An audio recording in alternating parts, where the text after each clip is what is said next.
Hey there, welcome back to another episode of Making Sense of Your Market. It's Friday, it's March 31st, 2023, and I have a perfectly timed new message for you right now.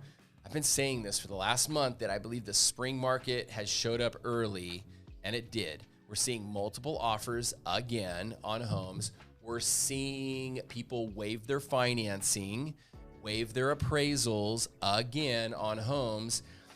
And I think this message is going to be a lot different than a lot of messages I've made on what happens if your appraisal comes in low when you're purchasing a home, because we're transitioning out of a very hot market from 2020 to 2022, a market that deteriorated in the middle of 2022 and then recovered, improved, and has leveled out. And then now it's continuing to improve again. The reason why I share that with you is because I think appraisers and the market sometimes needs to catch up with how fast it's moving. And that's what's happening right now. We have very little inventory. We have multiple offers. We're seeing on almost all of our homes again. And what that causes is if the market was here and there's only a couple of homes and there's multiple offers, the home's going to sell here. And then for the next home that's listed, it's the same thing. And it's the same thing versus kind of just a traditionally mellow or level market. When that happens, sometimes in these transitionary markets, appraisers, I don't want to blame this on appraisers because I think they're doing a darn good job, but I think the market presents challenges to appraisers and even real estate agents as they list homes, and therefore it leads to discrepancies on appraisals. And so today, what happens if you get your offer accepted, you're financing a home, and the appraisal comes in low? What do you do? So there's two things you can do. Well, there's two strategies or approaches that you can take. Number one, if you've kept your financing addendum in place, meaning it's a financing contingency that if you get your mortgage loan approved, if the home appraises at value, then we can close. But if it doesn't, that contingency or that addendum allows you to exit the contract. So if that financing contingency with the financing and the appraisal portion are kept in the contract, you have about three options. Number one, you can go back and renegotiate with the seller.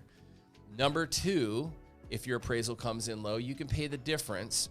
Number three, you can exit the contract and go find a new home.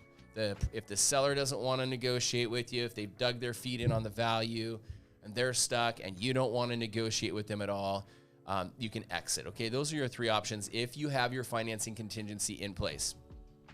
Over here on this side of the table, if you had to negotiate against other people and in order to win your offer, you had to remove your financing, that you got confidence in your lender that he's 100% going to close the transaction for you, and you have confidence that the home is worth what it's worth, you can remove your financing contingency and your appraisal addendum or appraisal contingency.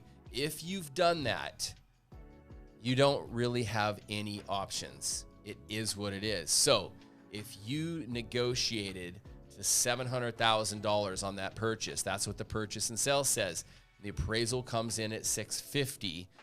You're on the hook for that difference, that gap. Now, the good news is, and here might be option 1A, we have what's called an appraisal gap strategy in my office. So if you're getting financing, we can rework your financing so that it doesn't hurt your down payment, your cash to close as much if that appraisal comes in low by that $50,000, for example. Other thing you can do is you can just pay cash for the difference. So I want to encourage you, if you're one of my clients watching this, you're protected. You're protected either way. But I want to encourage you, if you can, keep your financing contingency in place, especially the appraisal portion of that in this market. If you absolutely can't and you've got to negotiate like a rock star, right? Like a rock star agent, and you remove that, then just be cautious of your options. What we do with our clients is we will have an appraisal gap strategy conversation with you if and when that time happens, and you most of the time will be okay there. But I thought that this information is perfectly timed. If you have any questions or if you know that this information might help someone you know, get it in front of them. Reach out to me. I'd love to be a resource. And hey, before we leave, it's opening day weekend. It's one of my favorite times of the year. Go Mariners. We'll see you next Friday for another valuable message. Bye for now.